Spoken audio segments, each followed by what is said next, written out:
Bonjour à tous, bienvenue sur ma chaîne. Si vous êtes dans un projet de naissance, peut-être que vous en avez déjà entendu parler. En tout cas, moi aujourd'hui, je vais vous détailler ce que c'est que le pot à pot et quels en sont les bénéfices. Donc pour ma part, c'est ma cousine qui nous en a parlé pour la première fois et puis on nous en a ensuite reparlé lors de nos cours de préparation à l'accouchement à l'hôpital à Saint-Joseph. C'est vrai que c'est très bon de faire du pot à pot avec son bébé. Donc j'ai fait cette vidéo pour les mamans, pour les papas, pour les gens qui accompagnent les futurs parents. Donc installez-vous confortablement, laissez-vous guider par ma voix et c'est parti.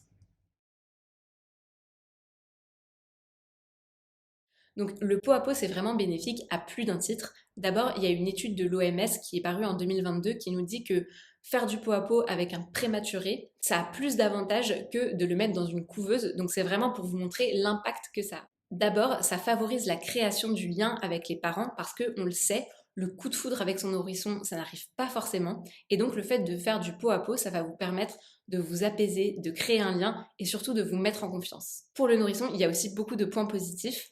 Ça améliore son oxygénation, ça régule sa température, ça ralentit son rythme cardiaque et ça le réconforte, ça l'apaise. Enfin, il y a une étude qui montre que le pot à pot, ça réduit le risque de mort subite du nourrisson. Pour finir, sachez qu'il n'y a aucune contre-indication à avoir cette proximité-là avec le bébé et c'est pas juste un truc de maman, les papas aussi peuvent le faire.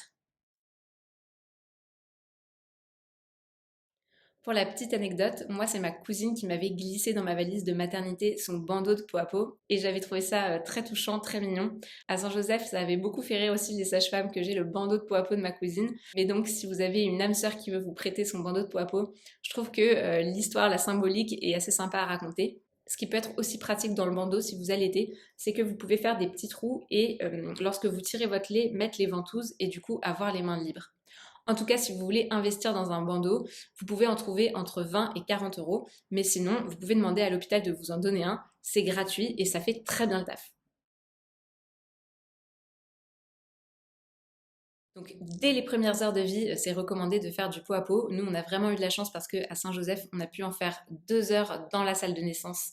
Et en plus, ça favorise la montée laiteuse. Donc, comme je voulais allaiter, c'était vraiment parfait. Pour info, c'est préconisé que la maman commence à le faire parce que vraiment le bébé sort de son ventre, donc on le met directement en pot à pot. Mais le papa va également pouvoir en faire dès les premières heures de vie de son bébé. Il faut quand même avoir un peu de temps et être en bonne condition pour faire du pot à pot. Nous, par exemple, à l'hôpital, on a eu une expérience où une fois, on avait installé Max pour qu'il en fasse. Et puis là, il y a un pédiatre qui est arrivé, on a dû le désinstaller, etc.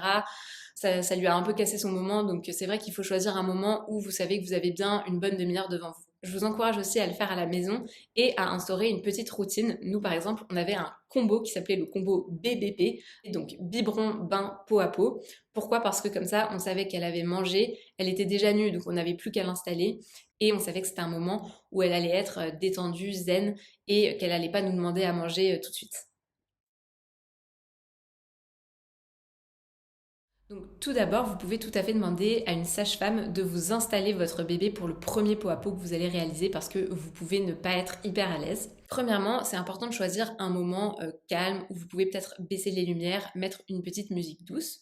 Ensuite, vous allez vous déshabiller, vous allez mettre le bandeau, vous allez déshabiller votre bébé, le laisser en couche et le faire passer dans le bandeau. Ce qui est important, c'est que vous soyez vraiment poitrine contre poitrine et que votre bébé soit totalement couvert par le bandeau, sauf sa tête qui va venir reposer sous votre menton. Les voies respiratoires du bébé doivent être bien dégagées, donc vérifiez que sa bouche et son nez sont bien hors du bandeau. Donc on peut tout à fait ajouter une petite couverture si vous le souhaitez, si vous avez froid, et ensuite vous n'avez plus qu'à vous détendre et profiter du moment. Alors, je lisais récemment dans un article qu'il était préconisé de faire 8 heures de pot à pot par jour avec son nourrisson. Alors, je trouvais que c'était vraiment énorme comme temps, surtout si vous n'allaitez pas. Mais je pense que le message derrière, c'est de dire que plus vous faites du pot à pot, plus il y aura des bénéfices. Laissez-vous en gros une bonne demi-heure pour faire votre pot à pot et pour installer votre bébé. Et enfin, sachez que vous pouvez continuer à faire du pot à pot avec votre bébé lorsqu'il grandit.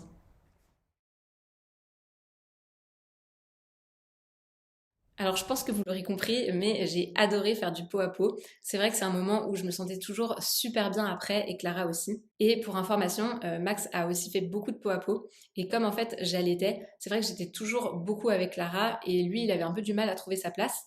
Donc le pot à pot, ça lui a permis aussi de se créer des moments d'intimité avec sa fille, de la câliner, de la voir juste pour lui. Et ça a été aussi très bénéfique.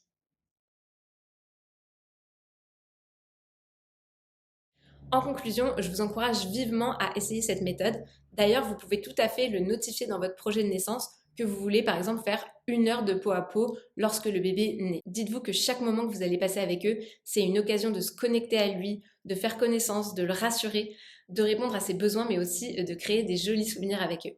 Voilà les guys, si vous avez des expériences similaires à me partager ou des conseils, n'hésitez pas à me faire des commentaires. Merci de m'avoir écouté jusqu'au bout et à très bientôt pour une prochaine vidéo. Salut!